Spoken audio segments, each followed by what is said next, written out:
to dream, to seek the unknown, to look for what is beautiful is its own reward. A man's reach should exceed his grasp. Hello, welcome to What the Flick, Christine Alonso.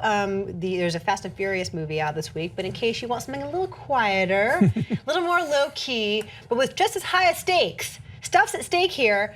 We have a movie called The Lost City of Z, unless you are British, in which case it is The Lost City of Zed, yes, starring Charlie Hunnam. They keep saying Zed in the movie, so that's what I've decided to call it. I think it's Z. We're an American. I like Z better, but you know, what are you gonna do? All right, Charlie Hunnam plays a real-life explorer named, is it Percival Fawcett? Percy Fawcett. Percy Fawcett, who is originally sent by the British government to delineate the border between Bolivia and Brazil, right?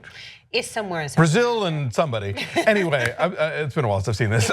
Down there somewhere. Anyway, he goes to South America, and in his explorations, he discovers evidence of civilizations that might actually predate Western civilization, which in the early 20th century, they couldn't begin to wrap their mind around, but he insisted that this was a thing. And so he gets sponsored on a second voyage and eventually a third one.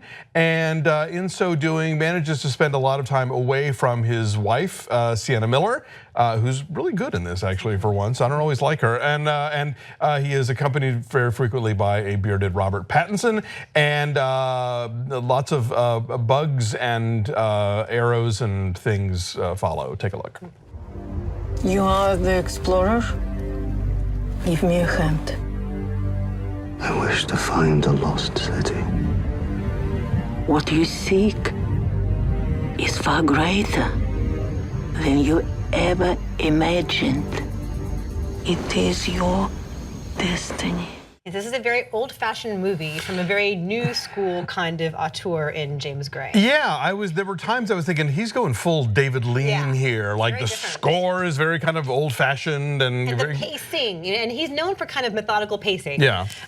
But even this feels like a real departure for him, and it feels bigger. You know, a lot of his stories, like Two Lovers, or they're smaller and they're more intimate and they're urban, and this is a completely huge leap for him. Well, I mean, he just did The Immigrant, which was a period piece, but yeah, certainly not on the scale of, yeah, this is huge. But it has his look. There's sort of like a languid kind of smokiness to the look of his films, and that exists here as well. Yeah, I liked it a lot. It changes as it goes along, and you think you know who this character is, and he changes as it goes along, and that evolution is kind of fascinating to watch, that increasing obsession, because at first he's just like, I'm doing this for prestige and to be respected and to no longer be considered the riffraff. Right, yeah, exactly, because I'm not, you know, there's a great line early on where somebody said he had an unfortunate choice of ancestors. Yeah. Which I thought was a very British sort of snobby class thing. But then the true thing that drives him comes to the fore, to the extent that he must sacrifice everything else in his life for it, and it's a very sort of classic, hero's journey, obsessive hero's journey in that way. But Charlie Hunnam is really good in this, and it requires him to do more than we've seen from him before. Yeah, I'm going to disagree with you there. I didn't think Charlie Hunnam was very good in this, and I've liked him in other stuff. I thought he was a little one note. He delivers every line with the same emphasis. And it's so like you're right. He does change. The character changes, but he's kind of doing this, talking the same way and being the same way the whole time. I thought, yeah. He had a good interplay with Robert Pattinson. Yes, definitely. Nice banter there, nice energy, chemistry there. I like Pattinson has a good supporting role. Again, Sienna Miller I thought was really terrific in this. She reminded me a lot of 90s. Remember Joanne Whalley? Later, Joanne Whalley Kilmer. No. She was in Scandal. Okay. She was a British character actress who had a moment and then kind of went away. But she resembles her a lot in this movie and provides that same kind of energy, which I don't know that I'm always getting from Sienna Miller in movies. So I liked her a lot. Angus McFadden as this like would-be sort of aristocratic explorer, I thought was really good. In over his head. And Tom Holland, our new Spider-Man, is fine. As his son, right? The teenage version of his son. Yes, as young Fawcett. So why do you not like Sienna Miller, first of all? In general? I'm I'm curious to know. I don't know. I just, I mean, you know, I don't know. I think maybe choice of material. I think of like Factory Girl or something. Very good. Yeah, that and I script just was terrible. That was, yeah. The role. I mean, she was not the only problem with that movie, but there's just when I think of her, I don't immediately go, oh, Sienna Miller. I'm like, oh, okay. But in this one, I'd have to go back and remember why I have this sort of backlog of like whatever for her. But I like her in this. Yeah, and I appreciate too that they make her a strong woman, right? She's not just like the little doting. Yeah, she's wife not waiting at home. Yeah, I know. She wants to go out on these adventures too, and doesn't understand why she can't. And it's like, because you're a woman in the 1800s. Yeah. No, or sorry, 1900s. 1920s, whatever it is.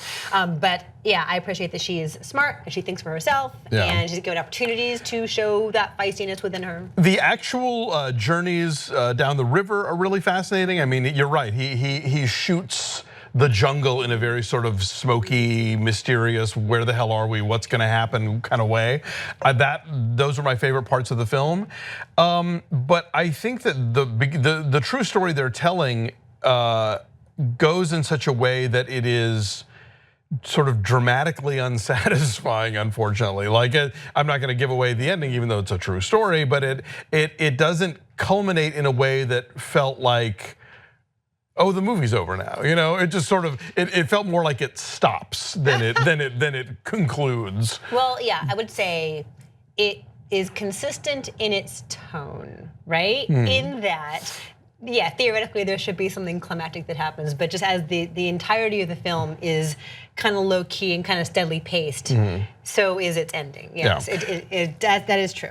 I'm also like, I'm one of the few people I know that didn't like Two Lovers at all. Oh, you're not a big James Gray fan? Not a big fan of the director, but a lot of people are, and so if you dig his stuff, you'll want to see this one. And even as somebody who is not a fan of his, there's a lot I admire about this movie. I like the chances that he's taking, and I think a lot of it does pay off.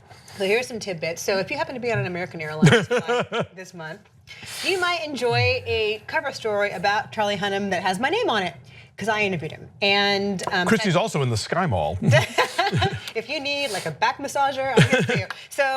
So he went into the jungle and like cut himself off from the outside world for months. Like, he did not even talk to his girlfriend for 4 months. No phone, no computer, to delve totally deeply into this role.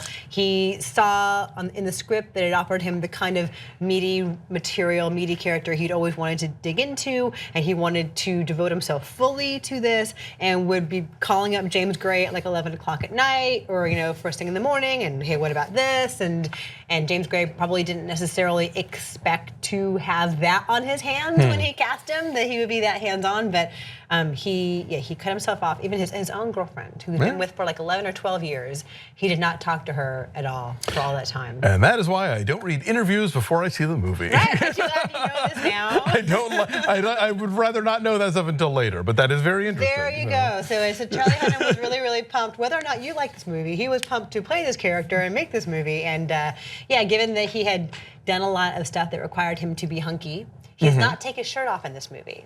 He does in King Arthur, though, which comes out next month. We'll talk about that too. A lot of shirtless Charlie Hunnam. Have not seen it yet, but I will take your word for it. Yes. So anyway, so what is your number then? I give this a very solid, respectable 7. Like, it is a well-made film in many respects, and I think it mostly accomplishes what it sets out to do. It never thrilled me, but I respect what it's doing, and I liked looking at it. Yeah, I'm with you, but a little bit higher. I'm 7.5. Yes, well-made, well-acted, well-executed, well-paced, great cast. Do I love it? No, it's not overwhelming, but it is immersive, I will say. So our numbers are 7.3. Is it 91% on the tomato meter? Hey now. So people like this. So it's New York, LA this weekend, I believe, and expanding next weekend. So yeah, keep an eye out. Bye.